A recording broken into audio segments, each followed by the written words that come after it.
Afternoon, everyone. The session is recorded, so since you joined, you're free to record it.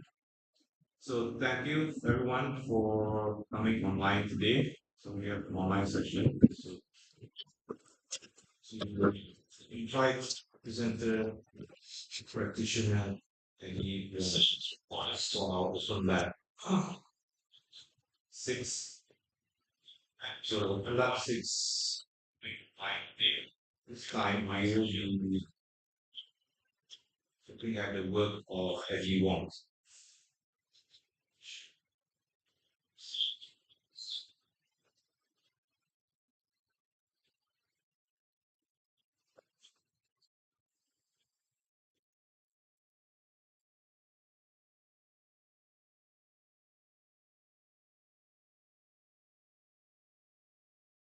Right.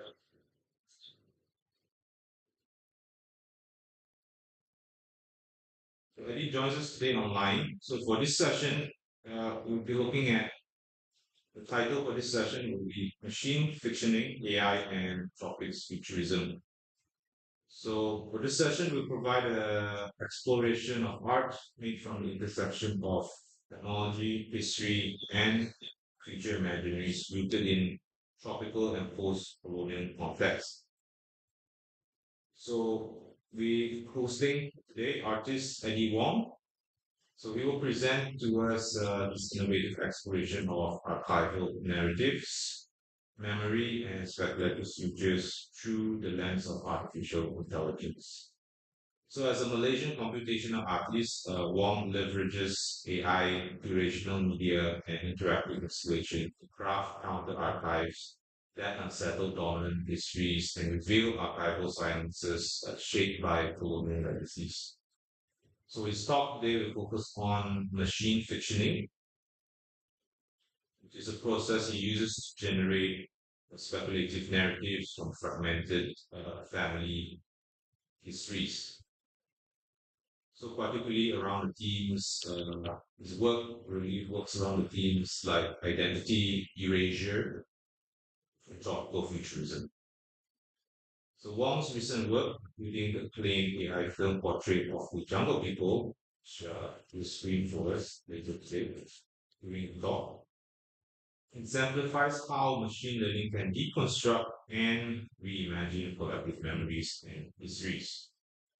So this session offers an insightful look into his artistic practice and his upcoming research trip to Sarawak, exploring oral histories within colonial contexts. So let's dive into discussions on AI, colonial histories, and future imageries of tropical regions with anyone today. I would like now to invite Eddie to begin the talk. Hi, Eddie. Thank you so much for joining us today. Thanks. Hi, everyone. Yeah, very happy to be here. So I'll just share my screen.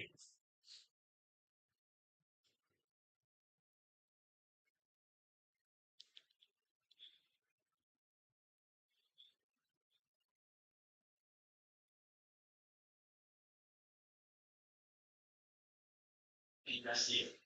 Yeah. Can you hear me? Okay, good. So yeah, good afternoon, everyone.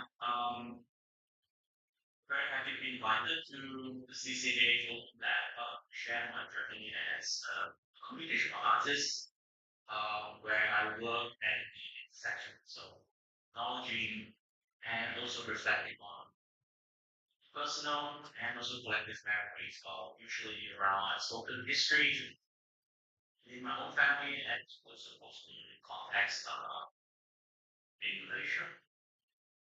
So today's topic is really I would like to take you down and take you on a journey, right? To kind of explore my concept, my kind of like my concept about AI film practice, and with a focus on the approach to machine vision and what it all means. And we'll talk about my own fragmented family stories that interest in identity erasure and also touch on the tropical futurism in especially in coming research trade to Sarawak and Napoleon. And yeah, let's dive in.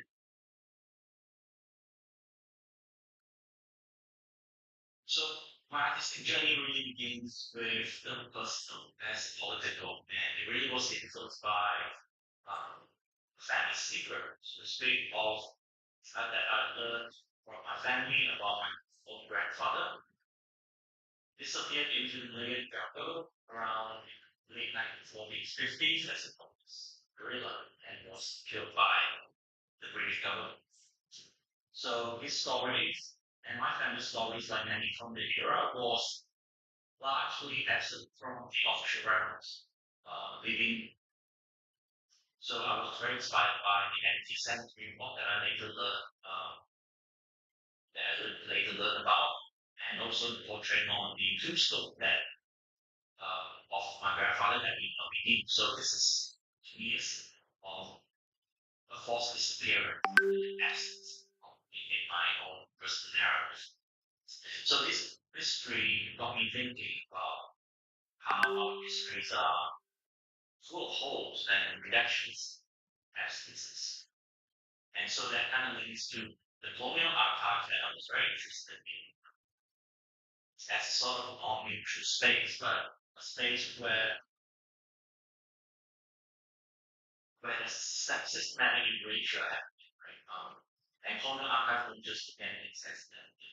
So there is an active power and, and dynamic that erases people, especially those 40 years on the road. For example, if the freedom fighters were terrorists, they could learn the narrative of freedom fighters were terrorists and make entire communities disappear. And all these leads to what I call archival silences, integrations. So I started experimenting with very early form of generative AI, work with these silences. And the approach I take was to assume that, not to assume, but the approach that I take towards the AI at the time was that the neural network itself is relatively new, and especially important one for countering the memories of these archives. So if you think of this fractal medium, you could imagine the AI as a sort of prison where it takes a fragment of data or story and it reflects, not merely reflect them into any possibilities. So in my early work, uh, in 2019, yeah, was a direct response to this, where I used machine learning and facial recognition algorithms, image agency, and any other techniques to explore how the contemporary surveillance systems at the time in London um, might process or degrade this so-called because which resonates my grandfather's story. So being in the city of London at the time of doing masters, I was imagining the city as a machine trying to make that network person to historical and volume control to more automated modern data. So if official records are incomplete or biased, what are the ways that we can challenge this issue? How do I reform what is expressed and how could I explore the fiction itself when confronted with these gaps? And what are some unseen technological needs that lie? So these explorations and questions that need work with machine learning and Gen AI to work around these sort of murky space between fact and fiction um, with and create new approaches and new ways of remembering. So this journey for the past 5, 6 years was really to understand how the official archives of failures and personally experimented with AI as a method and system that could invent new countermeasures, right? One that imagines new solutions rooted in personal and historical. So I would like to talk a little bit about defining machine fiction as a visual maker and possibly a co-creator as well. So machine fiction is sort of my anchor, my practice to help me navigate this landscape between memories and history. And this is really a theory that's well known and strong from David Burroughs and Simon Sullivan's idea of from the practice of and from the practice of research in science and fiction and reality. So in simple terms, they see fictioning not just as telling stories, but as book and experimental practice to create or anticipate new modes of existence. So you basically fancy that's different from a dominant everyday reality. And ecofeminists, or what they call machine fiction, is more specifically about the human and machine collaboration of these possibilities. And about how, especially AI today, and fundamentally in for ratings, in stories, and even in ways of understanding ourselves and our future. So it's about theoretical coupling between human and machine that they talk about how they can open up new kinds of future imaginary. On one side, the Burroughs described as the art of calling forth the something in us that isn't us. Sort of summoning forth the new moments that in that book we talk about art how its response and not just reproduce system, but we kind of create new models. So if I were generating AI, typically is generating AI is just a passive tool. Although it could be likened very much to like a camera or a brush, but I see it as my experience working with it is an active collaborator. But I think beyond being an active collaborator, the process at times more like a dialogue. And the dialogue itself is often challenging and it's constant negotiation with this tension of being in dialogue with machine. Right? So basically it's being if you're assuming AI as a tool, you expect that it returns to you something that's perfect and workable. It's more for reflection, whereas if you get it as a disruptive practice, the tool doesn't work as well as assumed like a hammer or pen. So the way I do it was feeding in specific data, right? And crafting prompts almost like a poem, which the AI responds to and generates visual and narrative elements. And nowadays it's very common. It's text to image, text to image and image to image models. Uh, my work here has a lot about interpreting, integrating these AI itself, which is into kind of new speculative forms. So this is an act of being the human in machine in a method which kind of blurs the boundary between our fiction and the reality, machine reality. So in a way, human is pretty much the same as well in being the training and evaluation thing of the AI. So Burroughs, Burroughs and Sullivan suggest that actually is really particularly relevant in contemporary times in what we call post-truth era, where dominant narrative can be truth and stable and easily manipulated. So machine fiction then can be seen as an active act of rewriting reality, challenging fiction, and also the possibly explore alternative universes of references, right? Especially for histories that have silenced and distorted.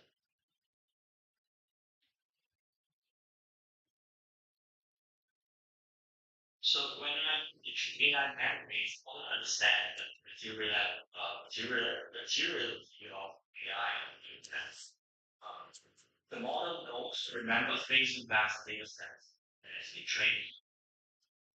And these data sets, especially large public ones, often carry sort of inherent parasites, social biases, and that reflects usually Western perspectives of historical power imbalances.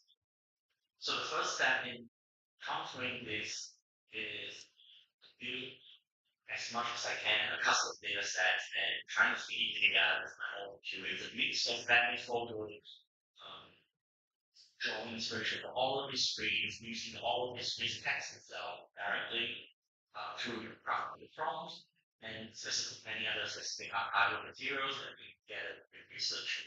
So you can see this as an attempt to kind of totalize the AI as a starting point. So prompt engineering, as many of us might know now, is the primary way of how the AI responds, communicating the AI system. Right? So writing text, generate result of the various in my open work, I quickly learned that prompt engineering, the early forms of prompt engineering, writing a prompt was ineffective when I tried to ask for literal and factual representations and often lead to unsatisfactory results. The model that I used responded much more creatively to more poetic prompts. So it's writing prompts or writing a fictional narrative. So these poetic dialogues in AI shapes we could revisit the dreams of the hallucination, creating outcomes of AI. So I like to kind of reference this idea of confabulation, of method confabulation with dealing with archives of slavery. So she says when the archive fails, those who produce imagination, especially historian, but holds carefully always kind of what the evidence exists. So it's like painting, but you can really use colors that are really patterned. So my approach is of literally takes this a step further. Uh, so instead of critical fabulation, I think the AI was kind of simply fabulation. Instead of aiming for perfect historical reconstruction, the AI generates hallucinations of the form. Dreamlike and sometimes glitch. One does the first one. But the idea of fiction, which means kind of embrace this defects and errors that has lots of creative potential. So this is the kind of refracted reality where human memory, open stories, and trauma of an event blends with imagination and refract these. So this is the theory of neural net. Interesting. Instead of the reflections, the essence of that, the hidden patterns. It's different from patterns. We have what are called diffractions, right? Diffractions and diffraction. So with my family story, I was this aesthetics and the ideas um, of these sculptures that's constantly shifting. It's like sync and in a way, it's not in halfway represent some pointers and fragmented nature of memories, especially when it comes to contested history. I think I used my film. These are like memories. See, and when I screen film. So I like to go back to my early work in 2019, installation work with all the unknown person was kind of the early inspiration years. It was the first early exploration that directly links my family's experience of COVID state emergency, and then comparing it with contemporary AI driven surveillance, especially in the sectors of London, and also assuming that London being the center of global power at the time. So the work uses machine learning, early machine learning tools like RCNN, object detection algorithms, and deep learning alongside very basic facial recognition. So this was more exploring vowels and sounds, and I get muted voices and not so much as the techniques yet, machine vision or fiction itself, which um, involved kind of using myself as, as dominant fiction. So the result is more of me performing within the settings. London is in that stories. Try that for him. This history is my office history. So in doing so, fiction himself here invents new plus minor character, uh, which resonates with what the use called the art of summoning people yet to come. So new is. So the key tension here was the ahistorical data sets that typically use the AI. Uh, so the data set is trained on recognized patterns, but they don't really have any specific historical functions. Um, if you imagine that data sets is terabytes of jumps and random imagery and bytes, right? It's a historical. So my interventions was sort of trying to insert uh, um, Microsoft characters into this AI space, challenge the brand narratives of this technology.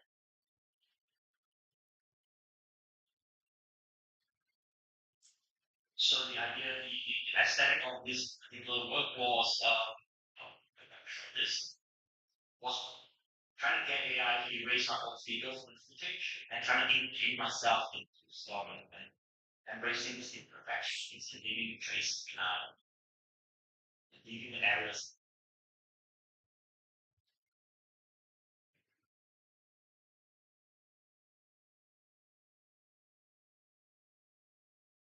So my first portrait of John people somehow deepens my exploration of history and again it centers around my grandfather, who is the Sambal, and his term for comics gorilla, but also extends to the wider family, what I call family horizon, which is the connected community of all the river settings, comics gorillas during who are involved in this. Uh, so this film was kind of on these offshoots, different stories, and one way was called post patterns. All patterns that we've inherited of trauma of and memories of generations after. So this film is more direct application of machine fiction.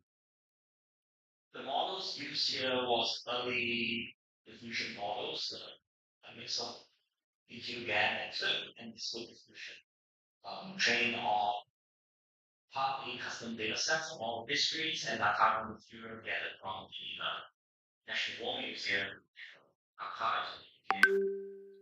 So the work here is a dialogue between person history and environment memory, and the AI generates food hallucinatory visuals that only different dreamlike qualities of standard description I mentioned. Kira Zobrika, artist who wrote an article about the film in the Hyundai Lab article for Ancestral Game Exhibition. Um, Say quoted that it was like a layer of two branches and the idea. So, which I really like. The idea is the single idea is the grandfather and the child. So that everything begins from the scene of entering the job. And here, the diffusion model depends in records now. On what side soon says the engagement response to calculation where option are asked are more biased.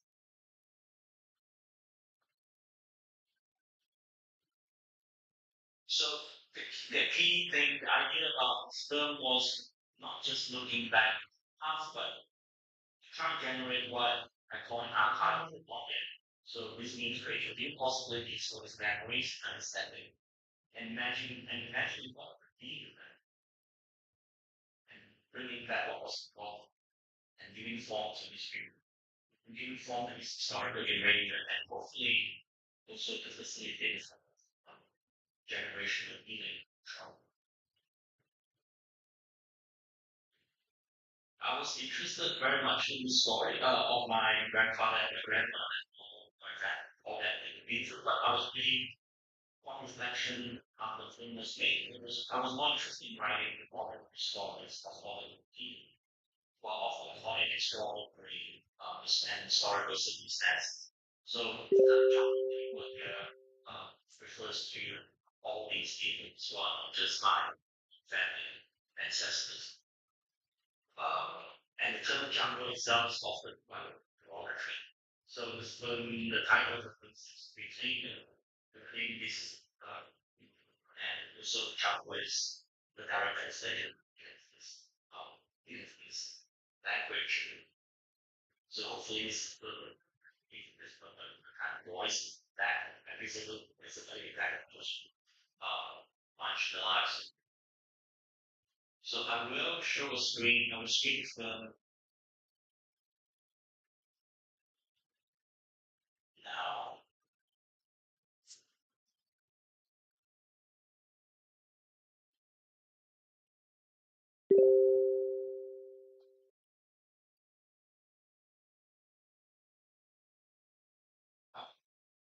Let's do this. So it's a 15-minute film. Uh,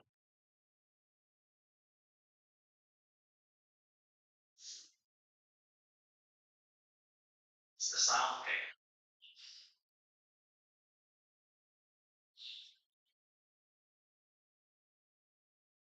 It's a child. The portrait of my grandfather's gravestone haunted. All we knew about him was that he left his family and entered the jungle. We call him a Sambalo, a Cantonese term for a communist group.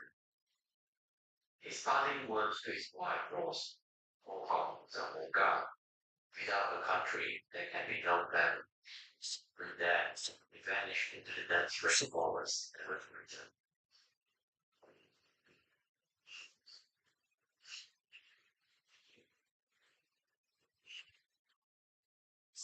So story sounds better. He fought the Japanese army during World War II. After the conflict, the peace act returned to British help. He joined the Syrian husband while formulating independence.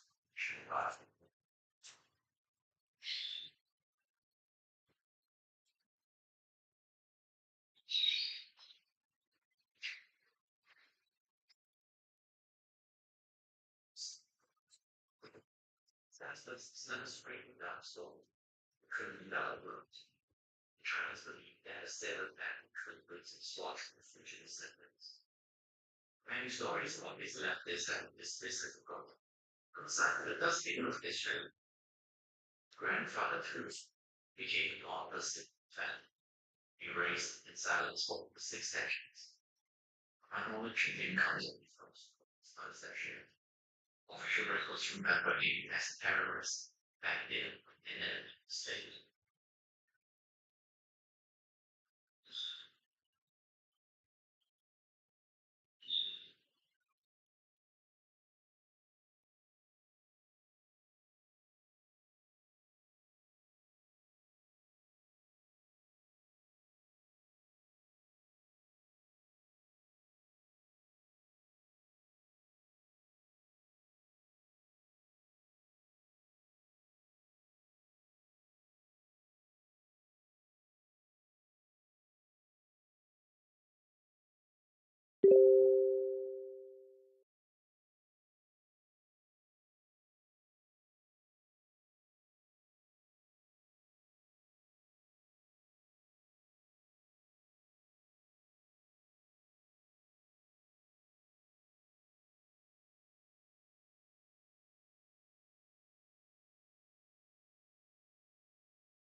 So has a perfect that always taking its way back.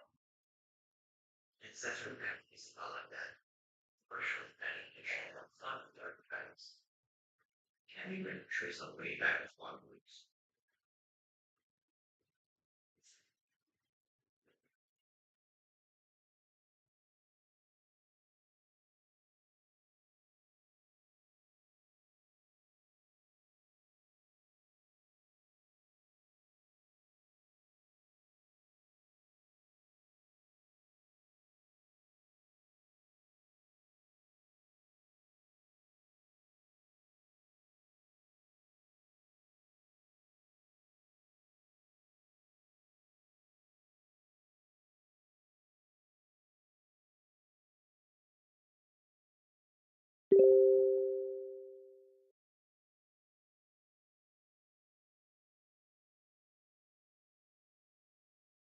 Story characters is a child, but it's set several childhood, where you make functions of one chance in the environment in a place they call Daniel.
Yeah.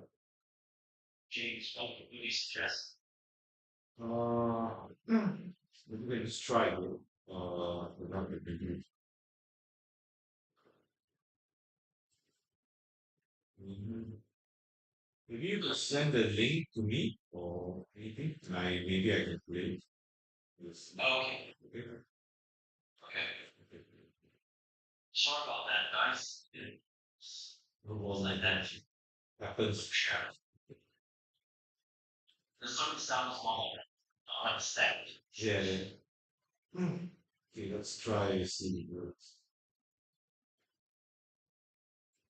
Can I give you my email link and just say, Yeah. So let's try that.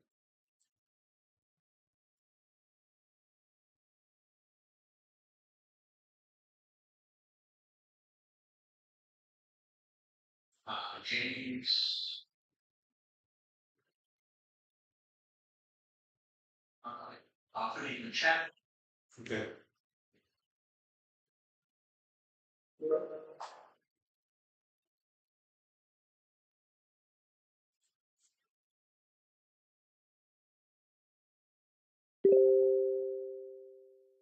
What's your password? That's up.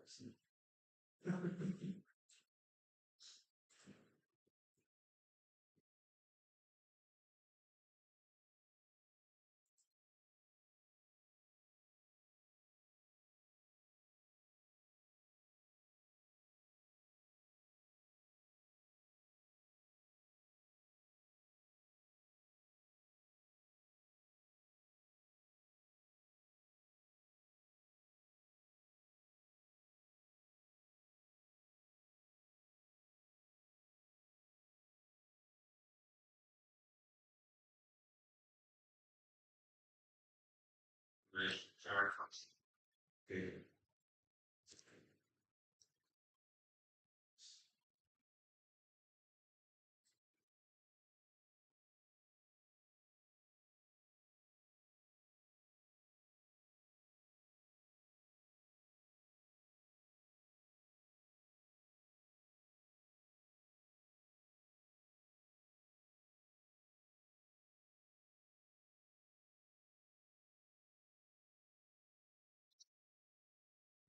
Song?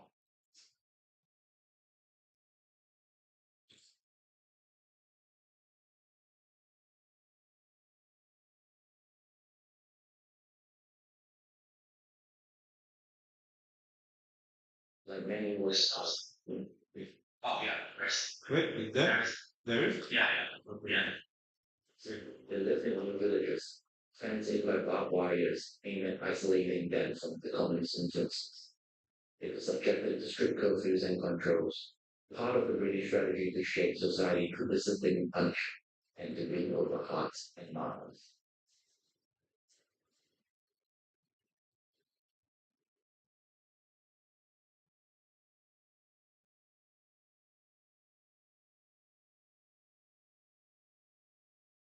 And make it full screen. Yeah.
You try one.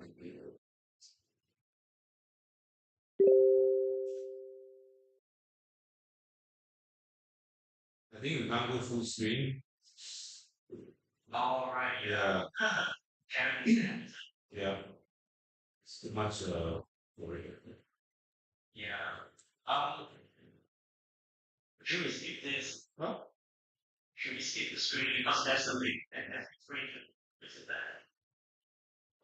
Uh, I think we can just finish it. Okay. Because okay.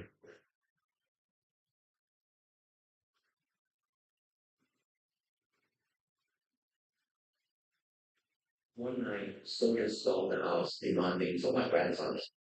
They interrogated my grandmother at gunpoint and threatened to take away the children. Where is Wong? I don't know of such person, she said. Then whose children are these? She stood firm, shielding the children from the soldiers. They are mine. Don't touch them.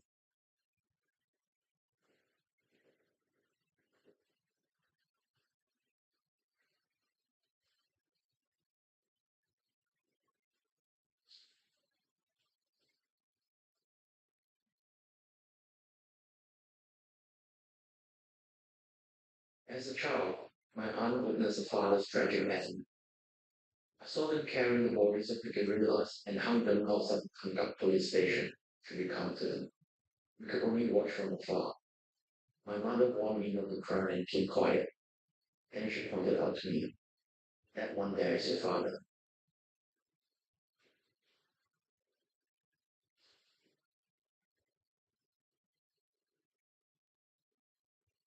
To this day, my aunt is haunted by visions of her father's bloody corpse. To escape the constant surveillance and harassment by police, my grandmother left town with her 5 children. They braved dangerous terrains, aiming for a safe place to start living, which they found in Justin Walker.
During the Malayan emergency, the jungle played a pivotal role in holding the state grounds. It was a battleground for ideologies, providing cover for the guerrillas and filling the colonial.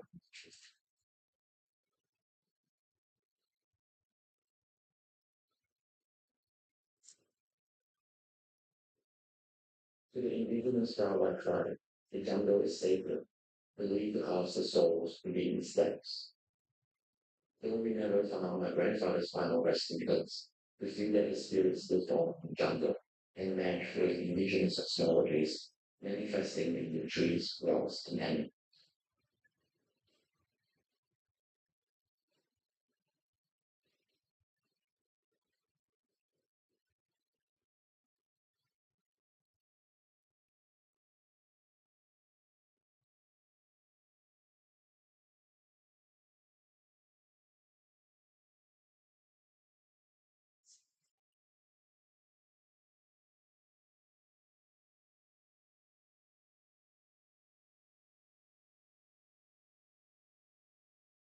My grandmother once saw that feet were dead as the medium in the trance carried grandfather's spirit on the planet. She asked through the medium if you remembered the vows that they made. Do you remember what I told you when we left? If you were to go first, tree roots would grow under your house. But if I die before you, there'll be five old pillowcases lining the roots.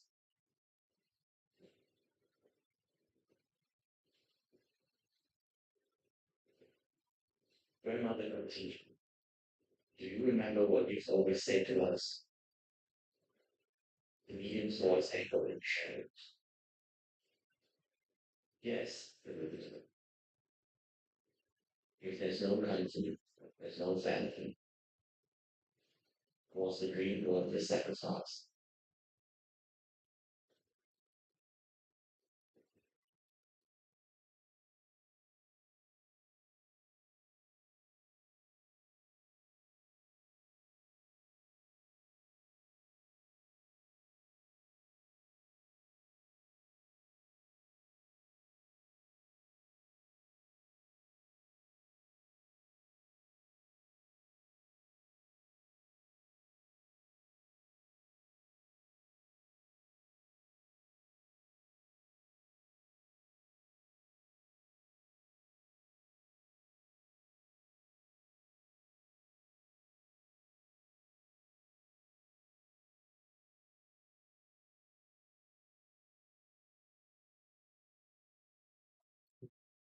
Yeah.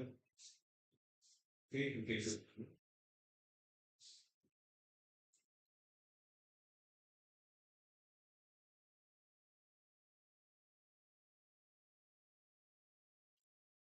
yeah. So I apologize for the technical glitch. So I guess we should embrace errors of the technology's fault.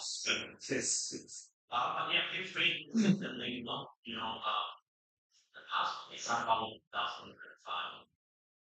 So I apologize for that. It's long. Mhm. So as you just seen, the film was meant to not be it's not straightforward, linear narrative, and it's kind of known as fragments, like fragment. So the static and narrative was um, a way of kind of grappling what time historian Tom example called unforgetting. So unforgetting here describes that difficult space between remembering and forgetting, usually ultimately must process with exist. So these events are often remembered in a way, perhaps due to trauma, but yet they're still impossible to be forget. So instead I was like reading the grandma.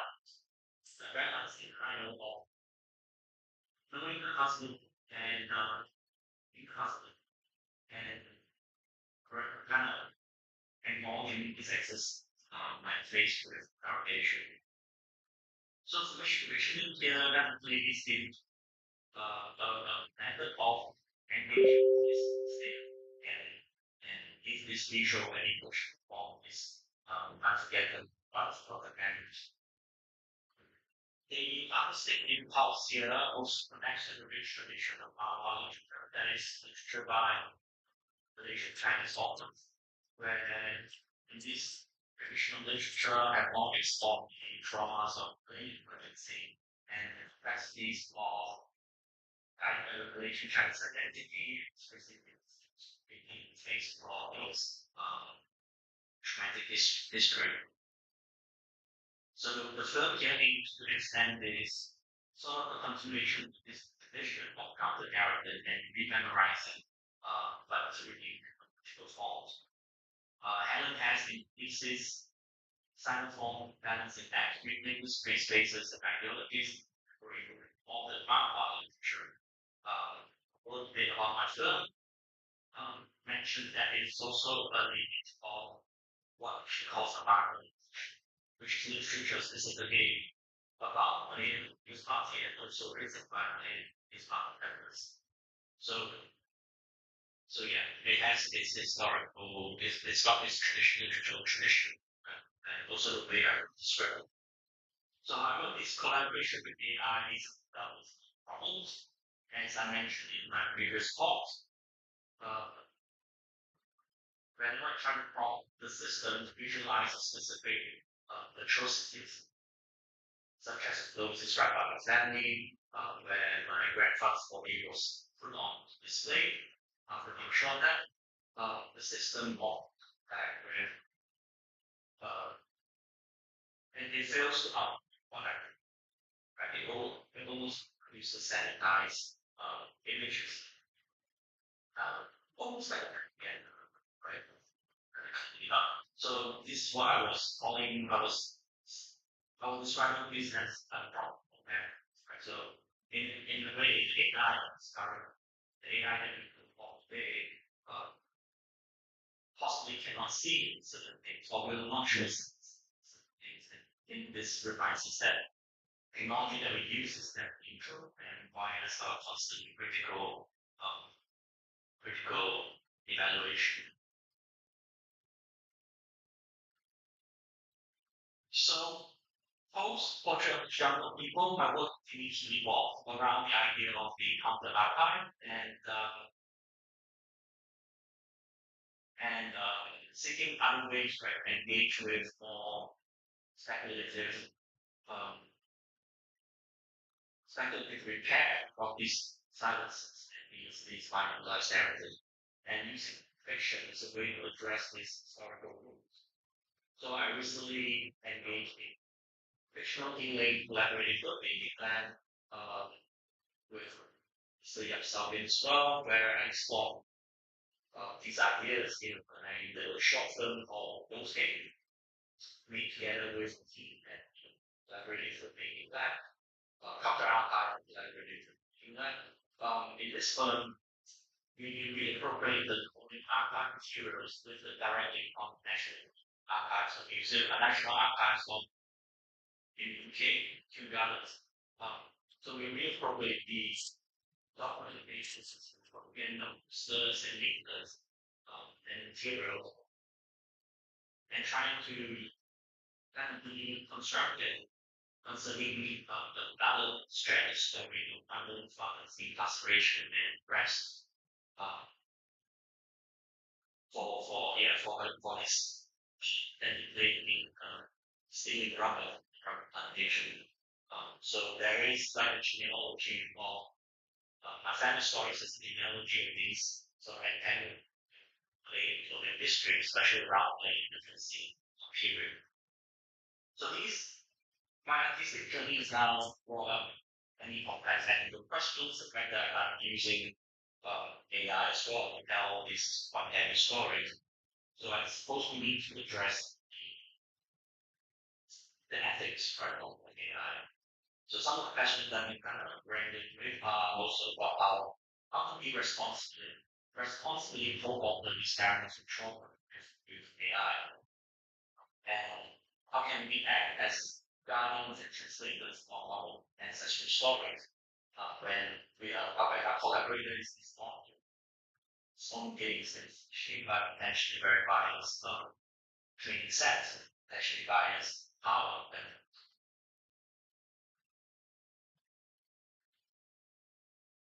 so I suppose my focus now has kind of expanded on searching for uh, singular documentary truth towards the sort of uh, uh, but more about constructing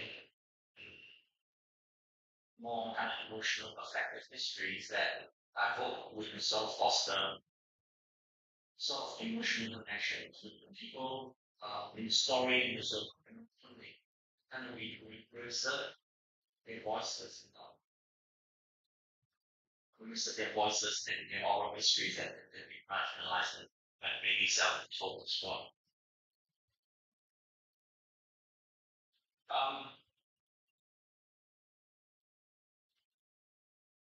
so I'm going to touch a little bit on what James has sort of mentioned about in his talks about critical futurism, and I suppose I'm trying to find out navigate my way um, from evolving and moving on counter archival practice that leads me to this idea of the forest and Steve White taken by the idea of the jungle, right? So that is what those futurism came up and it looks like it's not just science fiction that sets up things based in the tropics, but reading about how they were created, the methods of creation, such ideas around indigenous knowledge and individual wisdom in some more diverse but obscure cosmologies of this region, especially in the wind. So these ideas will be further developed through an upcoming fieldwork we continue in Bolivia through the Bolivian Practice Project or Research Project.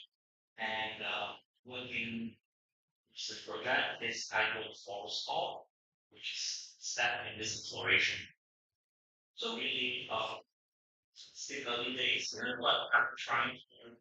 So I'm looking into exploring rainforest as its own entity, its own living sentient entity, and investigating some its call, how the forest has called on all different characters, different cosmologies, ideas, shape the spiritual beliefs and conflicts as well as taking place in this cycle of power. So I'm still refining my ideas and I will throw out an invitation for whoever was most in the region and those people I talk to maybe collaborate with chat if they're so interested in in my research direction. So my key interest now is gathering all the streets surrounding various things, especially around thinking on just on and diet and looking at it as a sort of mutual technology as well and it's entangled with possible history. So another area that I'm looking into are stories and communities that lives along Sarawak development on this 2000 km border that separates Kalimantan and Sarawak. And together all histories of families and neighbors been living next to each other for centuries, but lives were officially separated by the borders 60s during the confrontation era. And so but somehow their lives are connected by the rivers and forests. That entity was the son of the side of the child. So in conclusion, my practice of picturing exploiting AI not merely as a tool, but a complicated collaboration. And I mentioned earlier, it's a negotiation. It's a constant negotiating dialogue. It's not without extension and struggle. But we machine learning has shared kind of making dynamic. So whether it's grappling with Can be histories, literature, or exploring ideas, stories of a region like Portugal. I think the core aim is to try and engage AI and explore its various contexts, critically and also critically. So through my practice, I learned that generate AI is just to generate images. Um, it's an artistic media that allows us to understand how memory works, how history relates to us, and also how it might help us process what words cannot learn and express. So I like to get back to the medium that my grandfather was looking for, where the medium offers those kind of answers in ways of us asking questions. So yeah, thank you very much for your time and attention. And yeah, I'm happy to answer any questions or discuss with you. Anything you have in mind. All right, thank you, Eddie, for that. I think quite really in-depth uh, expose of your practice. Thank you. Yeah, and I think you build up really well. I think for your practice in what you're doing now. Do you think, since I mean, AI studies also links to, in a way, study or leads to study of consciousness? Mm.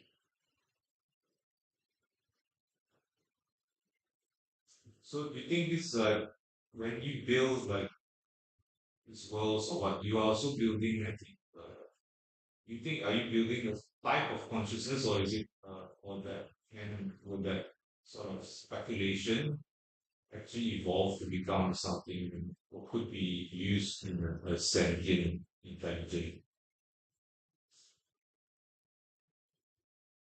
Yeah, like working with this, the more I work with these groups, the more I realize that we're actually safe from uh, AI being sentient because you realize how responsive and cooperative it can be. And a lot of it is just does bring out own meaning to its own pattern thinking.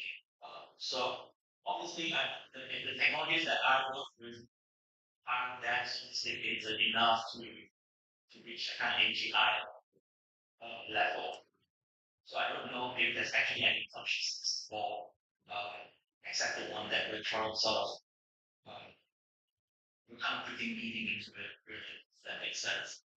The tool itself is quite, I feel that it's we're far away from developing any type of consciousness, except us kind of making it accessible meaning to what it gives us.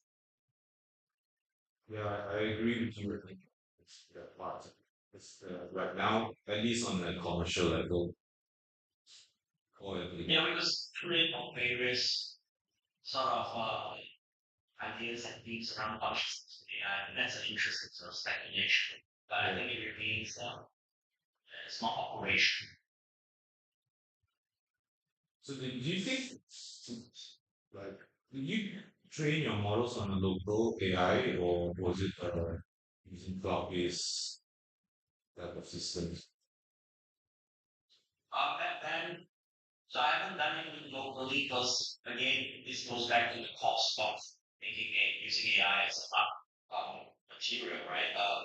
So it was I used a lot. I used mainly cloud-based um, power, GPU powers.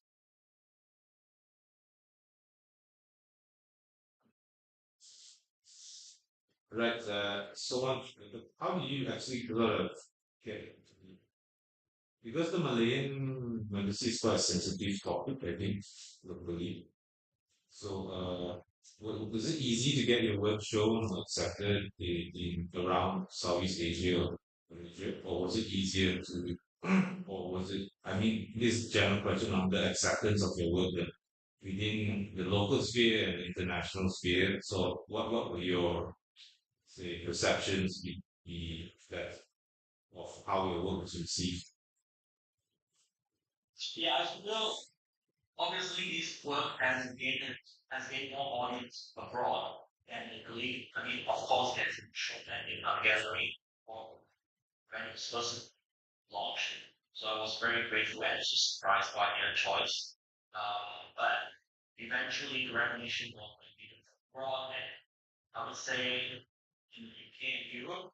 But that sort of ties into their sort of Orientalist sort of ideas of literature and fiction from this part of the world, right? So I see this work as part of that whole tradition of your Malaysian authors who went living in a cash hall and writes about always writes about this sort of World War II literature, but then Citizen as well, and a few other authors as well, Wong, things like that. And so yeah, it has gained more audience, one of the best. And any problems shown in Malaysia, to be honest, I haven't really shown a lot or talked a lot about this in Malaysia. Um, except a very niche sort of discussion here. But such as this. Yeah. Mm. Yeah, Not really. it's a shame, Uh, it's good. yeah. It's a good sort of expose to that subject. I think it's not really explored that much in like in the fine arts or contemporary arts locally.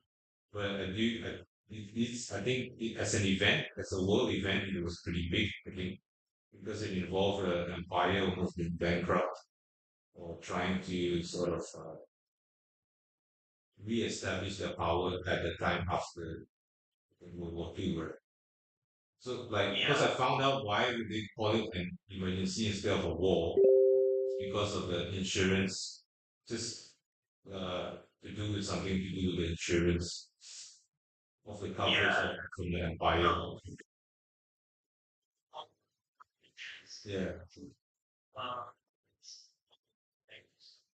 Yeah, uh, yeah, yeah. from any damages. So we find it see is for insurance purposes. So I've done a bit of research on this as well.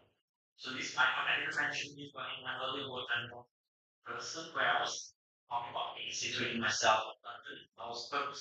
Those sites was chosen based around these little historical notes.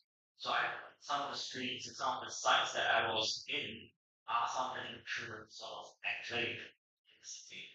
Um, so there is that kind of subtle connection that I try to make, but maybe didn't come out from actually seeing the work, but me performing in front of, say, of these areas, right? Kind of, it's sort of a performative fiction as well. Yeah. So they didn't bankrupted the British Empire government, but also they made the most profit out of uh, the resources later. So, do you think that's sort of what's ongoing also, or could be a parallel model of what you see happening in, say, Ukraine or in Palestine? It's a similar sort of empire working on a way to, I don't Yeah, in many ways, the more kind of direct way that we all have, that we all are familiar with just the terminology of using brands, state characters. yeah. So it's almost still kind of narrative building and manipulation. So I think that part of the narrative building is not changing or evolved. It's just the medium of technology that's been kind of distributing these messages that's changed. So, do you think that like this be histories be, let's say it's corrected or resurfaced in a good way because AI, like we deal with hallucinations from AI and stuff like that, right? So I think in the end, creating with AI is sort of also links to the ethics of the artist or the creator. But when you use say you set it free, like procedural generation and so on, do you think such fictioning would be appropriate for speculative purposes like this, or historical speculation, or sort of like revealing more layers of history? You think AI Yeah, could do a good job in that? So, like, what will yeah, happen? even as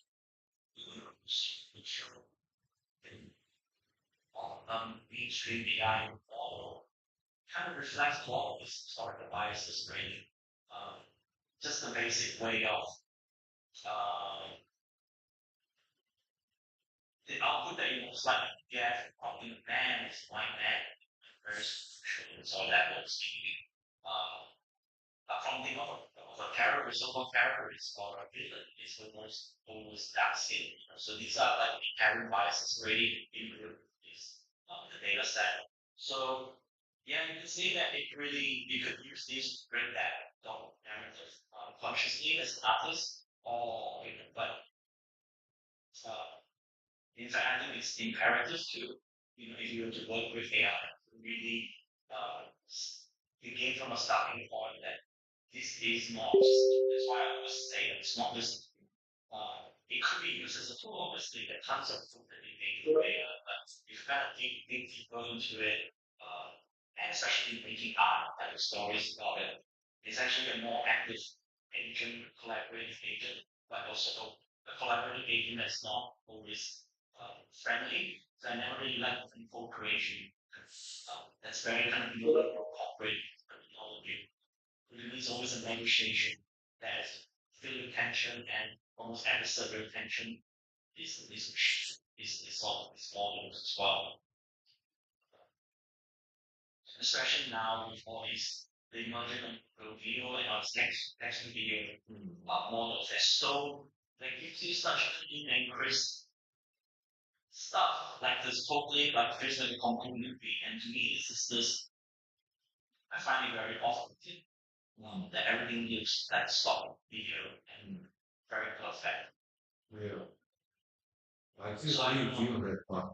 Because like that's my problem with 3D, with just the smoothness. So it takes away a sort of activity that I think only like a living thing can sense, I think, in flow.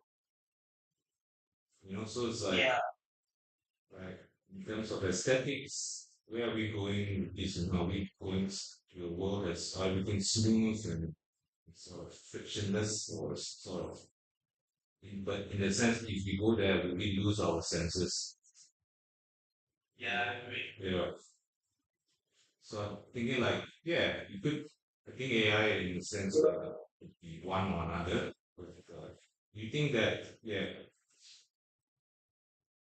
what would the main sort of consensus be in how these technologies would be used, I think, creatively?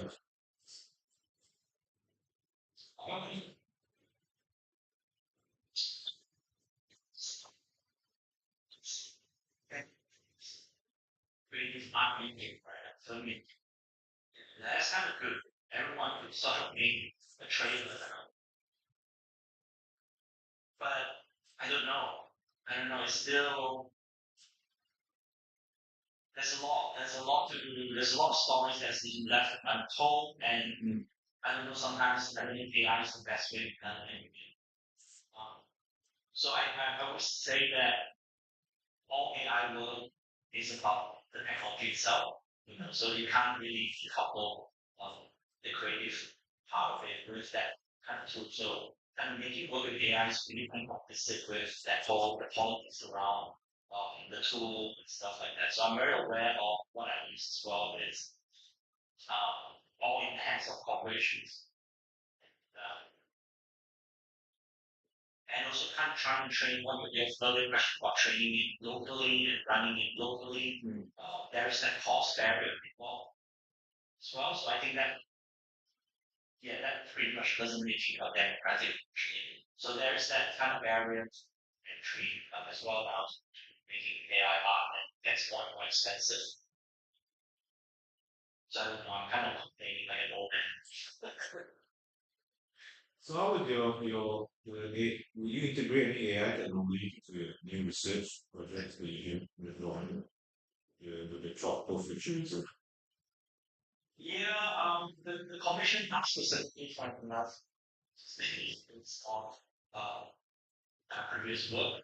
So I suppose I will commit to that, but I want to try and see what else I could use Also, I haven't really explored a very straightforward synthetic realities of these AI tools. These are all quite experimental models and sort of superseded now.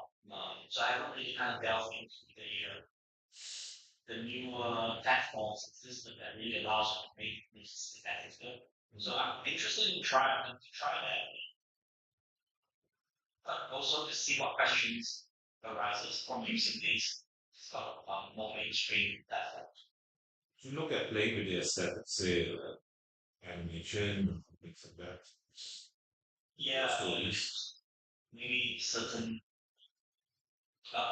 more sensors, maybe video sensors to get data, raw data from the surrounding. Uh, so yeah, I have a lot of worries about this. While I want to see like, uh, yeah, I don't know, it's too early to tell. I need to kind of go there, place and talk to people first. But what I don't want is to be a documentarian show and just document these very exotic indigenous communities. Would you be using Trying. any tools like scanning them or like things like that? Yeah, I've done some work with neuro radiance field. That's where I could scan things and get things 3D view. So yeah, that is one of the technique that I might try. But again, what is the story? I don't know. I don't know what will it give That's the exciting part, me. but also stressful. Mm. Okay, so any questions from floor? Online?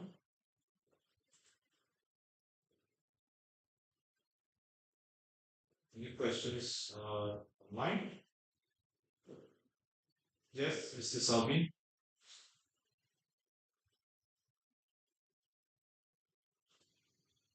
Yes. Yes. I'm looking for an Africa. Or else it will just be invest something money. Yeah. Yes, please. Yes. Yeah. Maybe a comment. Just thinking about relationship between the artist and the so-called AI collaborator.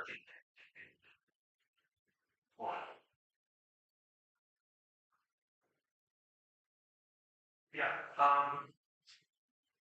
Especially just looking at my notes here. But yeah, when we're talking about the earlier works, for example, and then you believe that those pieces that in a sense that the as a performance element and then specifically the specific like London, right? Interesting. Yeah. No? Okay. So in that sense, I think in some categories, in a sense, in terms of how we read and read the way we can think, very excitement. Have to be learned. And the corner is going to be hero.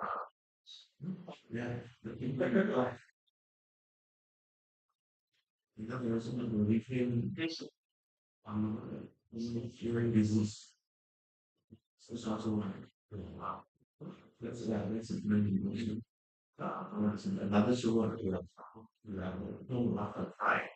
How to true pieces of you can stop that was just is wonder for young people it's all like those this is on the ends just get there. Using the same analogy for like between you speaking or something like that. Using the one for out. Yeah. This is a video one because next point it's not seriously like it's one time that I was to say that. Or maybe that's okay. This is that it's not review that. I'm just curious like how these the memes are productive. Yeah, it's a really interesting question, right? I think the research is hidden very much behind the scenes. So maybe that's just an artistic uh, decision, maybe, or the lack of execution to kind of show that out in the final work.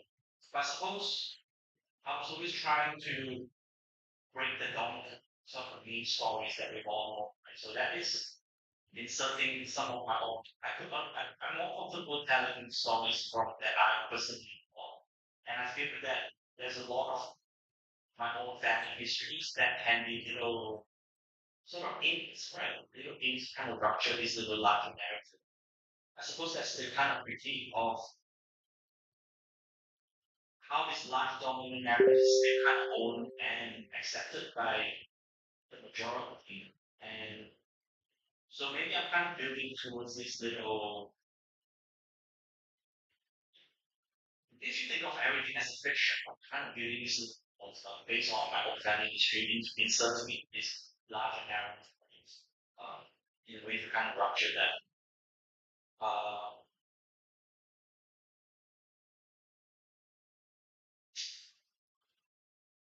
yeah, and I've always the thing that doesn't really come out that I maybe came out in my research has not come out in final work is that what James also touched on, the idea of the urgency being much larger story in the Cold War era and also the kind of moving story. And I'm always quite fascinated with all this little, say for example, in image as the technology itself as like a form of control of society and um, how it designs a group of people that has this kind of lasting impact that we still have to this very day. Um, so I think that it's just this idea of Malayan emergency and communism, the idea of this communism as a left field idea that has kind of died or dead or beaten to death. Um, that's been trying to get kind of revived. If that makes sense. Um, maybe part of it is also trying to hide that of not being reviewed too much. A lot of far too much on the whole leftist ideology and power. I don't know if that makes sense of it. So that's how people when you or wrap it up, right? And then what's the case with this question? Now, what is your means of production as they like working with machine and things like that? Although initially you gave an example of machine visioning and then the visual technique, but I wonder if there's a lot of there's a dialectical relationship between you that going through the you and machine previously or the I don't know. Yeah, then you mentioned that you have to I don't and I wonder how it is that is not like a hidden level or a down level or put it that way. How do we bring that up? How can that be? Because that's what the critique that what up the exam the year is yeah, that might be that might complicate the politics of that. Yeah, critique the technology itself, right? And I think the other aspect I suppose that is for the somehow kind of project you're working with is very much model and topic, right? Yeah. You're working with one biography or the family history. So when you move on in topic tourism and the colonial project, for example, so in that way you very comfortable, right? How you speak on behalf of the kind of work of the nearby. The company is working with a lot of students are downtown and since you're somewhere that that was the relationship with the kids before the other students coming on that moving on. Yeah. It is a constant challenge, Some it's I think that yeah, maybe I haven't really thought through it, but subconsciously I think there's a reason why I stay away from a lot of the stay away from using a lot of these AI models because I'm too aware of what's going on behind as well. But in a way, it's also quite refreshing that if you talk about means of production of images and new songs come up and everyone like step ahead to have a go at it. That's so free and to use technology at that level.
Yeah.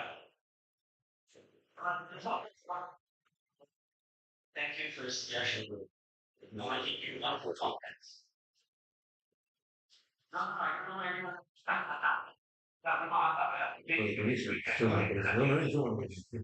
Right, we have another question here from oh, uh, Hi. hi, Banja, is there another online?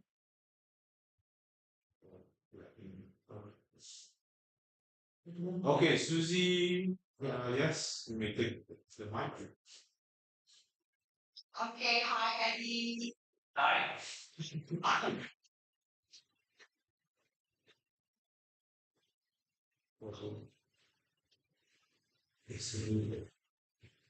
You're Eddie. Um,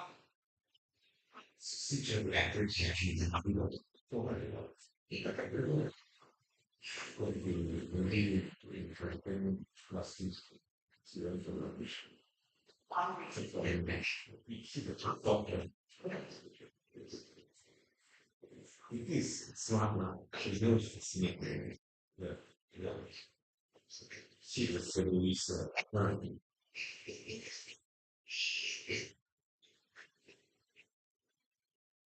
Um, how different races in Malaysia experience this part of history. Of course, um, my family who was also on the right side, I'm not sure whether left or right. Yeah, but my grandmother was a policeman in the village in Malacca, also experiencing the conflict from a different perspective. And then also other, because the Malays at the time were mostly soldiers. And the experience is of course different. The stories are different. It's complete opposite. And of course this really question. I mean, it really raises the question about what is really history. Yeah. So I really think it would be wonderful if I'm not say wonderful, but I probably say would be to educate pieces when it's a more controversial. Right. Yeah. Yeah. Yeah, because then whether it's really is fair or not, just share. I think in 2018, I was lucky enough to curate a work um, where the artist Yana itself she collaborated or she worked with ladies who were once comics. They are now in their 80s, and they went. They left I think sometime. I'm not sure when they left. The 70s, late 70s, early 80s, and they came out like they came back into Ipoh. They were from Ipoh to the city like a decade later. So they had some very interesting stories, and Yana, the artist, created an installation. But from that practice of just hearing her research, the stories that these artists told us, and as well as documents, and all these kind of wanted the posters that they shared with us, it was really an eye-opening experience. And at the time when the show was open, the public, I was a bit nervous because of the feed that we were showing, because it's a public exhibition, anybody could come in. Yeah, so even as a curator, even though I'm not, when I'm infected, I kind of like the person in myself already went through our lawyers, and if something happened. Yeah, how it's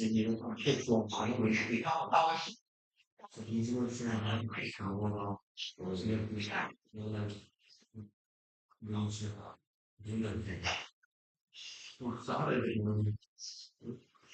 um message is very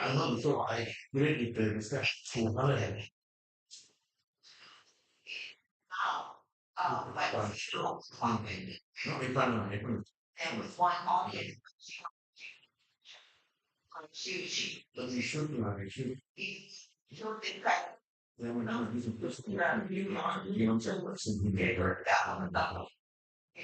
It's still a very sore, like it's still very sore. The wound is still very raw.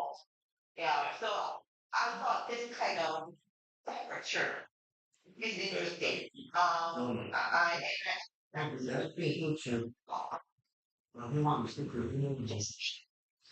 Show these such a work.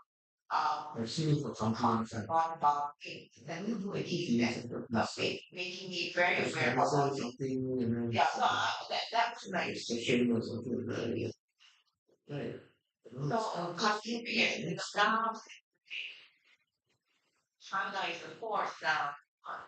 Whole idea we were saying that this dominant narrative, we're all suspicious about dominant narratives now. And I don't know, I was thinking it would be great if we could see or check, where are we now? I mean, especially locally. I mean, internationally, it's open. I mean, if you would present this in London, it would not be much of controversy. But here would be interesting because this is where this is ground zero, right? So we want to see whether how the average Malaysian will see this story. Exactly. Thank you. Thank you. Awesome. Thanks very yeah.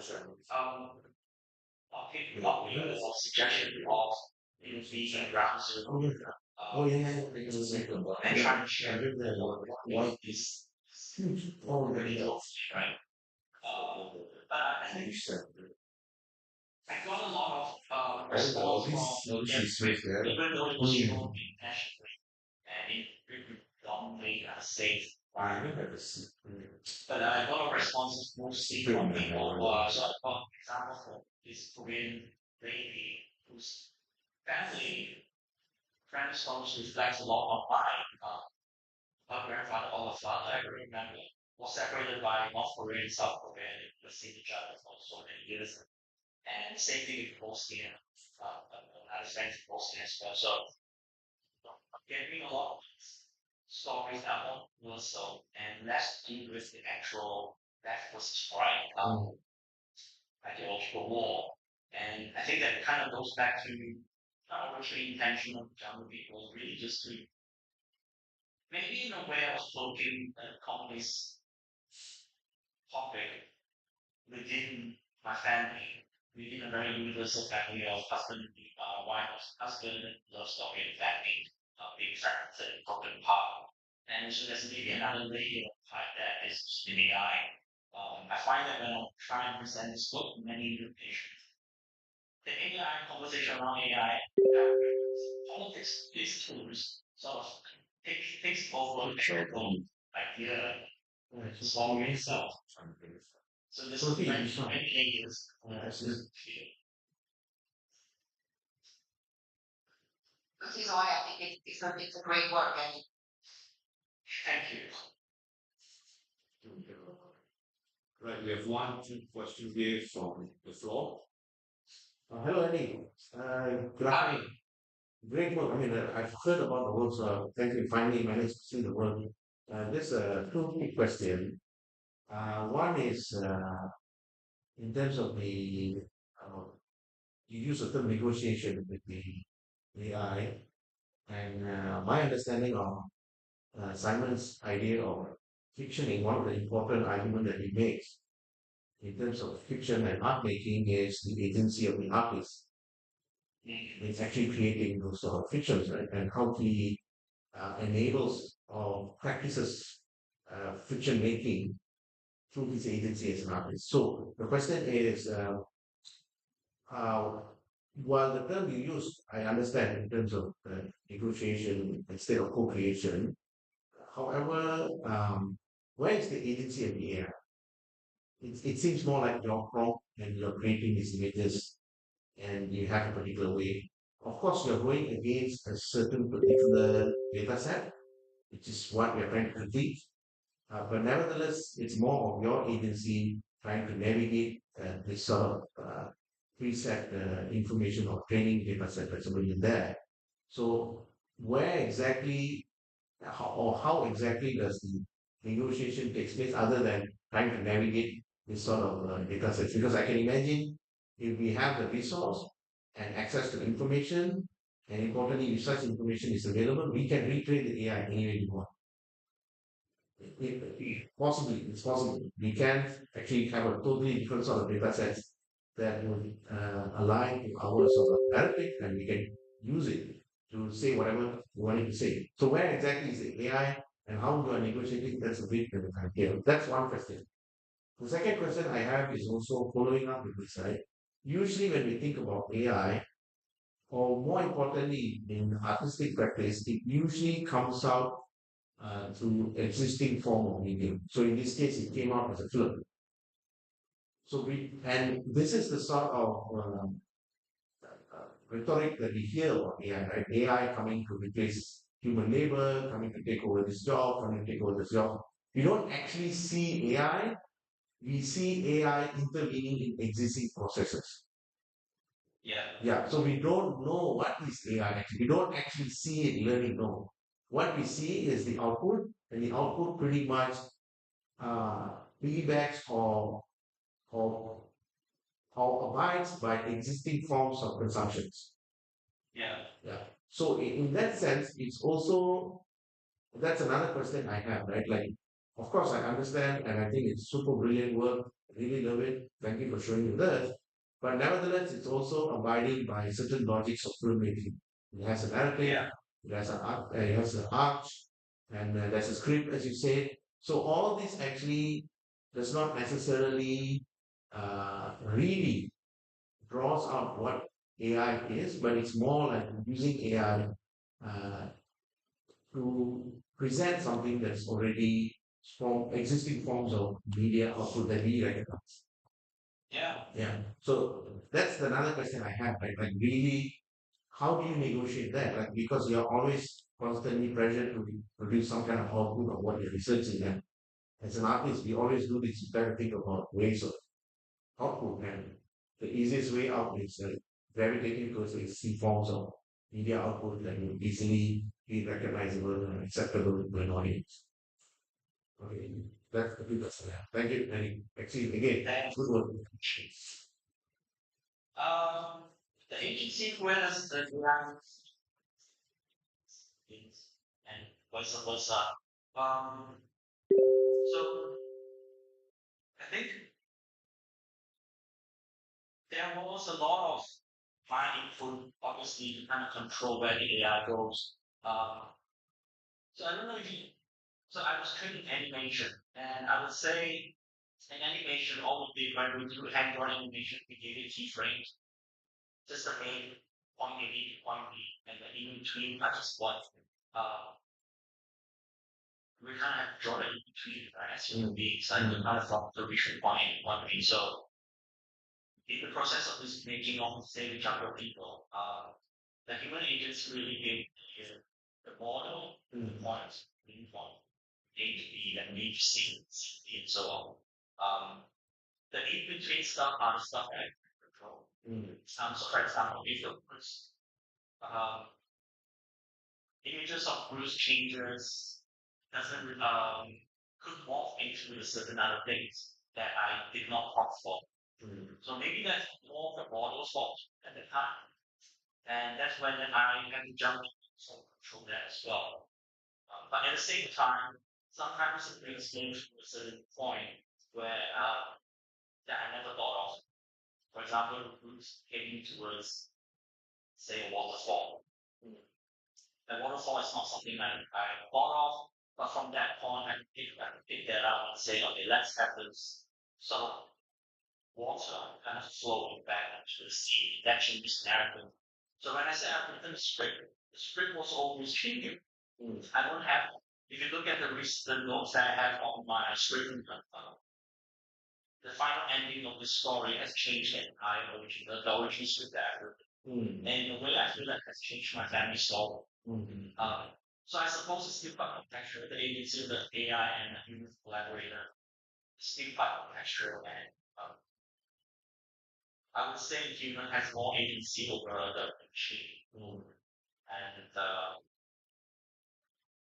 yeah, and particularly the model that I was using for the film was quite limited. And the limitation itself gave us sort of aesthetics. So we really tries to it only goes to this limitation. So there's only so much I can get out of that model. It's unlike a model that's trained on huge large data set now that if I prompt younger people, the perfect guy, so just uniform. Whereas back then it was really the person that wrote, the river goes cave. Very strange. A lot of strange imagery in So so I think that's the whole kind of prompt engineering argument as well, like how do you engineer this prompt, give you what you want, and that particular model that I was using respond better, more poetic stuff than more kind of literal translation. Um, so yeah, I think it's a back and forth thing, and then beyond that, there's a lot of curation and selection and discarding things. Yeah. So the story has my family story, I think, is been embellished. Essentially, it's just my grandfather and younger. But as I kind of went on this story along, it also triggers a lot of memories. And memories that I remember, I was told that my grandfather was speaking to a spiritual medium that didn't come out script. It came out from visual that he gave to me. Being like in the old temple, kind of looks like the two and that was sort of off together. Oh yeah, I was told this previous story. And it's just kind of connecting these all these things together. The second part question, what was that again? One profession. The film, the choice of showing it as a film. Yeah, the choice of showing this film is mainly during my personal practice. Coming from motion design and animation background. And also it's the best for me. It feels like I was very conscious of trying to so I was very long that kind of performance making thing. I know the output was still video, but I tried to do like installation, something like a bit.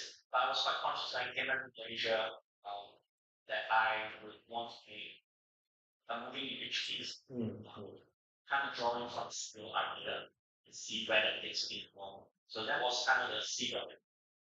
The more boring answer is that I was also locked up during COVID. I still the interfacing with the computer, and I could only interface with the computer, sort of making me help me decide on a media.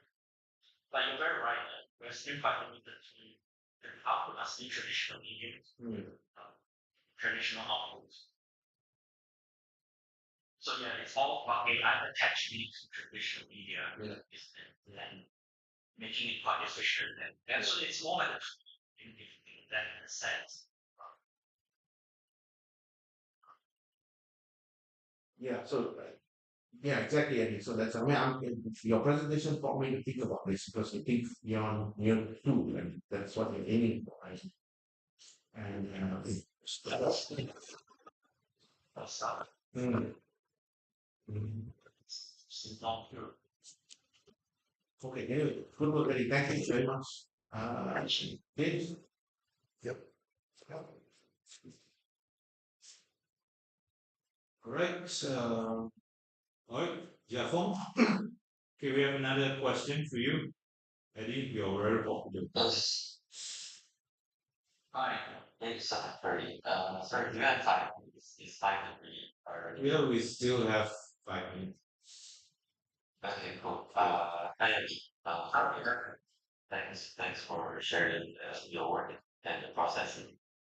Okay, I don't know if this is a question or more of a comment or something, but when looking at your work, I feel like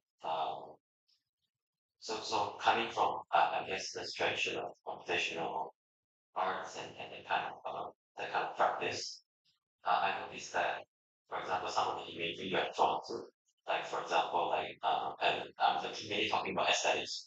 So for example, say when you decide to erase yourself, right? And usually the imagery when we portray that is usually, for example, if it's some image processing stuff, it probably maybe like a block track and then maybe a block track like a square. I'm mainly talking about the aesthetics of which is showing, like, yeah. Right, oh, yes. Object detection. Square. Correct. Yeah, yeah. Like block tracking or sometimes, you use that kind of algorithms and I'm not sure because then later on you also mentioned about cloaking the communist the common story behind the family story as well. I'm just curious that because the tone of work is actually very soothing and I actually enjoyed it a lot. And sometimes I think about this idea of like using technology as kind of a veil instead of a clear lens. I don't know, is it because of the intensity of the work or something like that? And I'm also just curious if that's a conscious decision or something. Because a lot of times I feel, for example, with AI stuff, sometimes when choosing it, we are kind of, especially when something like this vision, it's like abstracting or abstraction sake. So I'm just curious, it's like that kind of but this idea of like using technology as a veil instead of very clear lens, right? Because maybe like the intensity of the point or intensity of the subject or something. Is that something like conscious or just like this is just what I'm picking up and how much you actually share that setting? Yeah. Yeah, it was partly conscious, I think. I was very early on, I really understood that the problem of hallucination really. Back then when I was studying, it was deep dream. So deep dream is all about the idea about stuff. Um, so that's how I sort of interpreted this common story.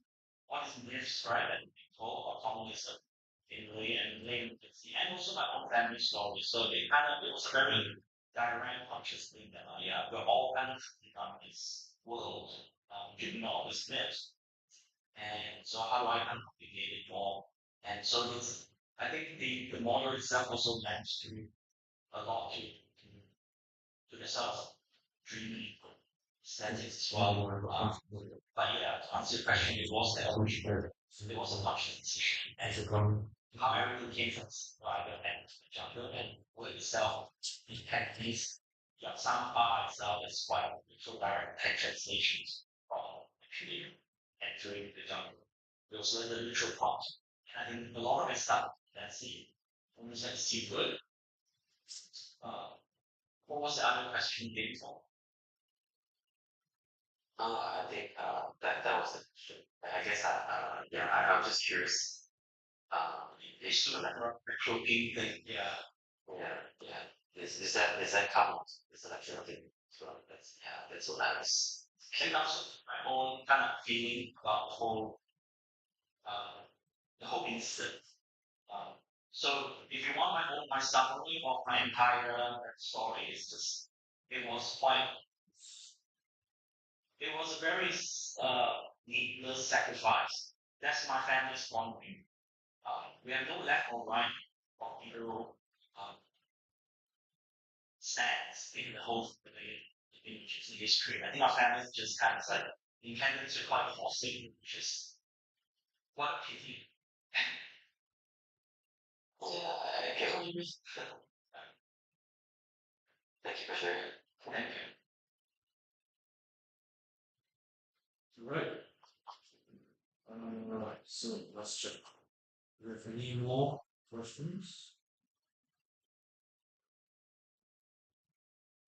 All right. So thank you, Eddie, so much. Thank you, everyone, for being. I think. Yes, those. I can't hear you, James. Oh, sorry. All right. So I think we'll end the session here. So the first time we've reached 2 p.m. Congratulations, Eddie. Unfortunately, that's all for sure. No, it's first time we like. No, it's perfect. So we just finished right on the dot. So thank you so much for presenting your practice, your current work. And I think, yeah, we could should hook up more or talk more. I think we're in the same ground of studies. I think because we are caught in the tropics, this is it's happening around us. So I think uh, your work is really relevant in the sense that of sort of how we are perceiving the world. I think to put it simply, it's one thing because we're receiving so much now in the set, we don't even know what is. I think we're sort of in a mixed zone where, I mean, where you're confusing your own creativity with, what you're influenced by. I think so. I think your work is relevant here as well as how we sort of perceive our past, and so how we sort of build up our construct of reality through media or Yeah. media technologies. You know. So yeah, so I want to thank everyone as well for coming today, and for and to also remind you guys of our next session this week, which I will post up soon. So thank you again, Eddie, and Thanks, James. I would also like to quickly and like our extended invitation, maybe conversations, further conversations and connection to maybe talk more about those ideas about stuff in Malaysia, but also my up and coming. If anyone of you has any interest in Sarawak or anything or anything that you think I might be interested in, just feel free to connect. sure. Right. Okay, so I think we'll end here. Thank you, everyone. Thank you, everybody. Yeah, let's all keep in touch.